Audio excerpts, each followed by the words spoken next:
అందరికీ నమస్కారం. నా పేరు Vasu. Welcome to the Lambodar astrology. మనం ఈరోజు డిస్కస్ చేసే టాపిక్ వచ్చేసి అసలు యుద్ధం, అమెరికాకి ఇరాన్కి యుద్ధం జరగడానికి గల కారణాలు ఏంటో చూద్దాము. నెక్స్ట్ టాపిక్ వచ్చేసి యుద్ధానికి కాలసర్పదోషానికి సంబంధం ఏంటి. మూడో టాపిక్ వచ్చేసి సింహరాశికి కుంభరాశికి కాలసర్పదోషానికి సంబంధం ఏంటి. ఇవన్నీ ఇంటర్ రిలేటెడ్ టాపిక్స్ అన్నమాట మూడు. సో అంత పెద్దగా డిస్టెన్స్ లేవు, ఒకదానికి లింకింగ్ ఉన్నాయి, ఇంటర్ లింకింగ్ ఉన్నాయి. ఫస్ట్ యుద్ధం రావడానికి గల కారణం ఏంటి. సో కాలపురుషులో జ్యోతిష్ శాస్త్ర ప్రకారంగా 11వ స్థానంలో రాహు ఉన్నారు. రాహు 11వ స్థానంలో ఉంటే 11వ స్థానం ఏంటంటే పబ్లిక్, సొసైటీ ఇవన్నీ వస్తాయి అన్నమాట. అందులో రాహు ఉన్నారు. లాభస్థానంలో మేషం నుంచి ఉన్నారు. సో ఏంటంటే తీసుకోవడానికి, లాభం గెయిన్ చేయడానికి ప్రయత్నిస్తూ ఉంటాడు. సో రాహు యొక్క నేచర్ ఏంటి, జాలి, కరుణ ఇలాంటివి ఏమి ఉండవు, రూల్స్ ఏమి ఉండవు, నో రూల్స్ అన్నమాట. తను ఏంటంటే అడిగితే ఇస్తే ఇచ్చారు, లేకపోతే బెదిరించైనా కొట్టైనా తీసుకోవడం. రాహుకు నో కాంప్రమైజ్ అన్నమాట.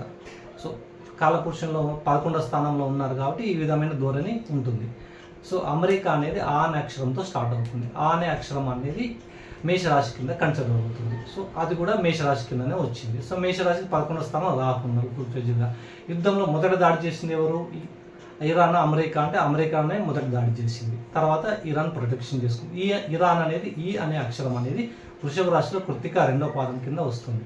సో అమెరికా దాడి చేశాక తన డిఫెన్స్ కోసమని ఇరాన్ యుద్ధంలోకి దిగింది. ఇరాన్ యుద్ధంలోకి దిగింది సరే, ఇరాన్కున్న సపోర్ట్ ఏంటి, ఇరాన్కి జ్యోతిష్యపరంగా 11వ స్థానంలో శని భగవానుడు ఉన్నాడు. 11వ స్థానం లాభస్థానంలో ఉన్నాడు కాబట్టి ఎట్టి పరిస్థితుల్లో ఇరాన్ ప్రొటెక్ట్ చేయడానికి అన్ని విధాలుగా కాపాడతాడు. తనకి నేచర్ సపోర్ట్ చేస్తుందంటారు, కాలం, దానికి ఆ బలం వచ్చిందనమాట. సో ఆ విధంగా ఇరాన్ చాలా బలంగా ఉంది. సో దాన్ని ఢీకొట్టే శక్తి అమెరికాకి సరిపోదన్నమాట. ఎందుకంటే శని భగవానుడు 11వ ఇంట్లో ఉంటే ఇక విపరీతమైన లాభాన్ని చేయించాలి కాబట్టి ఎన్ని వచ్చినా ఆపేస్తారు అన్నమాట. 7.5లో ఉంటే ఎన్ని గ్రహాలు బలం ఉపయోగించినా, పాజిటివ్ ఇచ్చినా 7.5 అందరినీ బంధించేస్తారనమాట. ఆ విధంగా శని సపోర్ట్ చేసినప్పుడు ఏ గ్రహాలు అడ్డు వచ్చినా ఆపలేవు అనమాట, ఆయన ఇచ్చే మంచి ఫలితాన్ని. సో అంత బెనిఫిట్గా ఇరాన్కి సపోర్ట్ చేస్తున్నాను. సో ఇది అన్నమాట. ఇంకోటి ఏంటంటే 11వ స్థానంలోనే ఈ కలయి కలిసింది. అసలు యుద్ధకారకుడైన కుజుడు కూడా 11వ స్థానంలోకి ఫిబ్రవరి 8వ తారీఖున యుద్ధం స్టార్ట్ అయితే 3-4 రోజుల ముందుల యుద్ధకారకుడు, సేనాధిపతి అంటారు జ్యోతిష్ శాస్త్రపరంగా. సేనాధిపతి అంటే సేనాధిపతి వస్తేనే యుద్ధం జరగాలి, లేకపోతే యుద్ధం స్టార్ట్ కాదు. ఆయన ఎప్పుడు దిగాడు, 3-4 రోజుల ముందు దిగాడు. ఆర్డర్స్ పాస్ అని యుద్ధం అమెరికా అటాక్ చేసింది ఫిబ్రవరి 20న. సో మనకు అందరూ తెలుసు. సో కుజ రాహుల కలయిక అనేది కుంభరాశిలో యుద్ధానికి దారితీసింది. కుజ రాహుల కలయిక ఎలా ఉంటుందంటే, రాహు మ్యాగ్నిఫికేషన్ చేసే ప్లానెట్ అనమాట.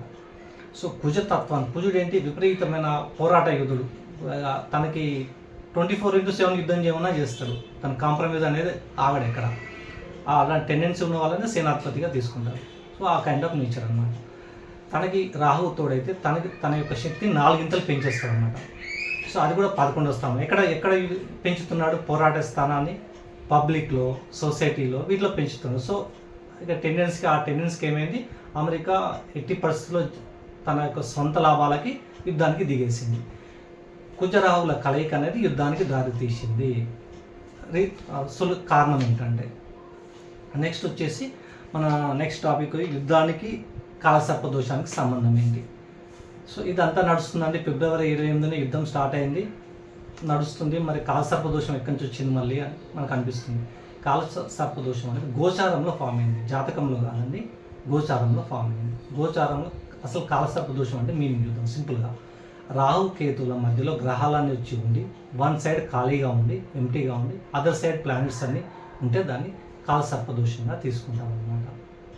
సో అది కాలసర్పదోషం 2 రకాలండి. ఒకటి సవ్య కాలసర్పదోషం, అపసవ్య కాలసర్పదోషం.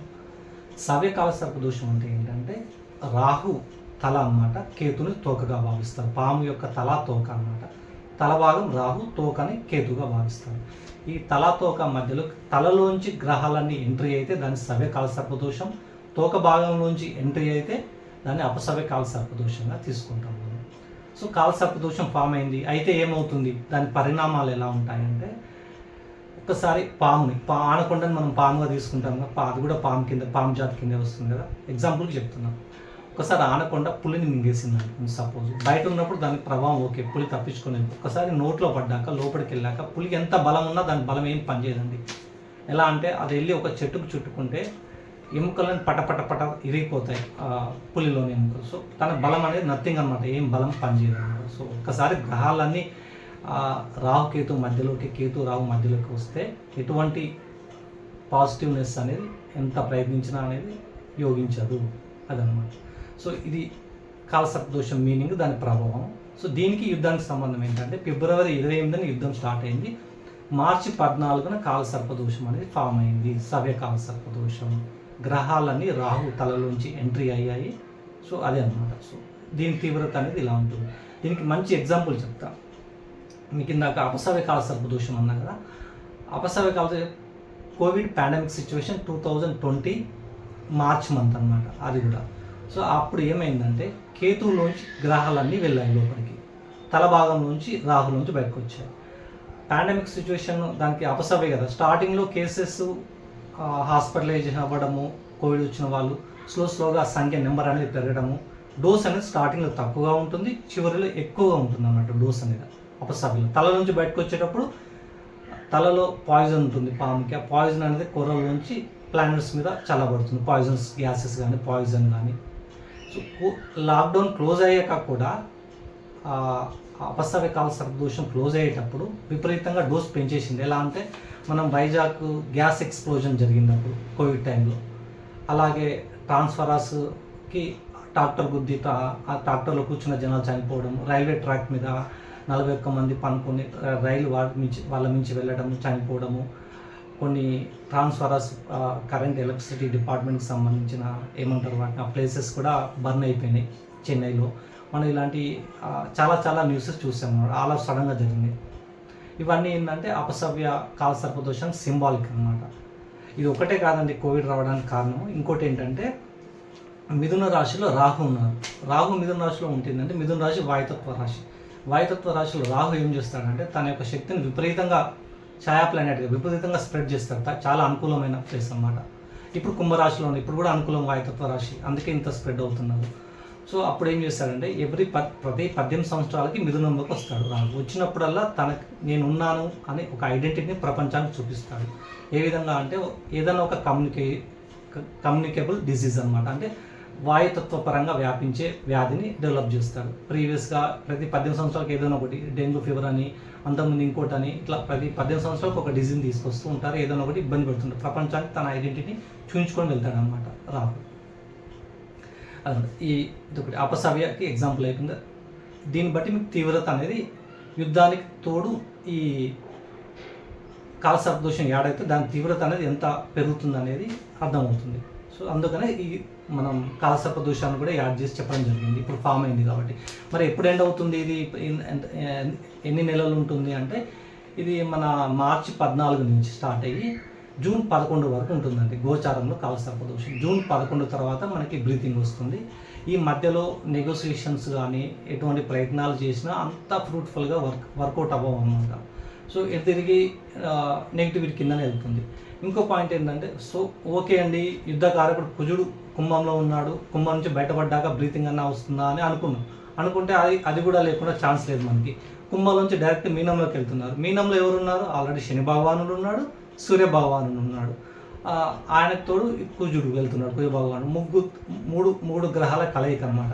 3 గ్రహాలు మిత్ర గ్రహాలు అంటే కాదండి, భిన్న గ్రహాలు. సూర్య కుజులు మిత్రులు, శనికి కుజునికి పడదు, శనికి సూర్యునికి పడదు. సో వీళ్ళకి ఘర్షణ విపరీతంగా ఉంటుందన్నమాట. సూర్య కుజులు కలిస్తేనేమో ఎలా ఉంటుందంటే యుగోయిస్టిక్ డెసిషన్స్ అనమాట. దానికి మించింది arrogancy. So on the spot decision తీసుకోవడం, ఎగ్జిక్యూట్ చేయడం, అది అల్టిమేట్గా నెగిటివిటీ కిందకే దారితీస్తుంది. దానికి తోడు శని ఉన్నాడు, శనికి సూర్యునికి పడదు, విపరీతమైన ఘర్షణ.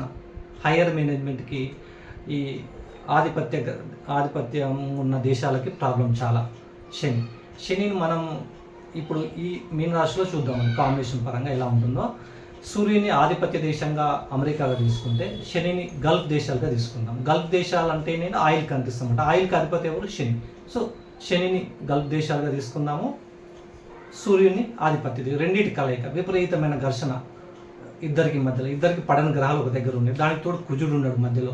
సో ఇంకా పోరాడదాం యుద్ధం చేద్దాం అనే తత్వాన్ని పెంచుతారు తప్పితే అక్కడ ఒక పట్టాన రాజీ పడదు. సో ఇంత త్వరగా అనేది యుద్ధం అనేది క్లోజ్ అవ్వడానికి ఛాన్స్ లేదు.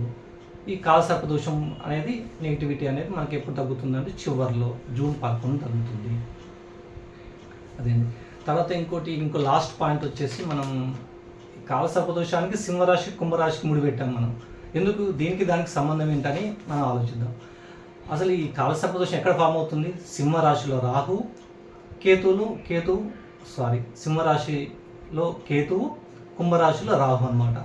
తల అనేది కుంభరాశిలో ఉంది, తోక అనేది సింహరాశిలో ఉంది. సో ఛాయా ప్లానెట్స్ రాహుకేతులకు ఎనర్జీ ఎక్కడి నుంచి వస్తుంది? వాడికి సొంతగా ఒక రాశి లేదు, ఏమీ లేదు. సో వాడికి ఏ రాశిలో ఉంటే ఆ రాశి తత్వాన్ని, ఆ రాశిలో ఉన్న ఎనర్జీని మొత్తం తీసుకొని వారు యాక్టివ్ అవుతారు. సో తీసుకోవడంతో పాటు వారి యొక్క మ్యాలిఫిక్ నేచర్ అనేది కూడా స్ప్రెడ్ అవుతుంది ఆ రాశిలో. దానివల్ల నెగిటివిటీ అనేది కొద్దిగా ఎక్కువగా ఉంటుంది. సో ఈ రాశిలో వాళ్ళకి సింహరాశి కుంభరాశి వాళ్ళకి ఎలా అంటే మానసిక ప్రశాంతత కోల్పోవడము, పనులన్నీ వాయిదా పడటము, అన్ని పనులకు ఆటంకాలు, చేసే ప్రయత్నాలు విఫలం అవ్వటము, ఇలాంటివన్నీ వస్తుంటాయి అన్నమాట. సో ఇప్పుడు మన ఈ 2 రాశుల వాళ్ళకి పరిహారాలు ఏంటంటే శివలింగానికి అభిషేకం చేసుకోవడము, రాహుకేతులు శాంతించడానికి సుబ్రహ్మణ్యేశ్వర స్వామిని అభిషేకం చేసుకోవడం, మూలమంత్రాన్ని జపించడం మంచిది. ఇది కొంచెం మానసిక ప్రశాంతత ఉంటుంది, కొంచెం పీస్ ఆఫ్ మైండ్ దొరుకుతుంది. అండ్ ఈ పీరియడ్లో వీళ్ళకి ఒక సజెషన్ ఏంటంటే ఎటువంటి రిస్క్ టేకింగ్ అడ్వెంచర్స్ చేయడం మానేయండి. కొత్త డెసిషన్స్ని ఇంప్లిమెంట్ చేయడం మానేయండి. ఉన్న వాటిని ఫాలో అవ్వండి. జూన్ 11 తర్వాత వీళ్ళు ఎటువంటి డెసిషన్స్ కానీ అడ్వెంచర్స్ కానీ చేసుకున్నా తప్పలేదు. అంతవరకు కొంచెం కామ్గా ఉండండి, సైలెన్స్గా. మరియు అందరూ ఛానల్ని లైక్ అండ్ సబ్స్క్రైబ్ చేయండి. మీ కామెంట్స్ తప్పకుండా తెలియజేస్తే నెక్స్ట్ వీడియో కంటెంట్ తయారు చేయడానికి నాకు కంటెంట్ దొరుకుతుంది. మరియు నాకు మోటివేషన్ కూడా ఉంటుంది మీ కామెంట్స్ ద్వారా. థ్యాంక్ యూ అండి. నమస్కారం.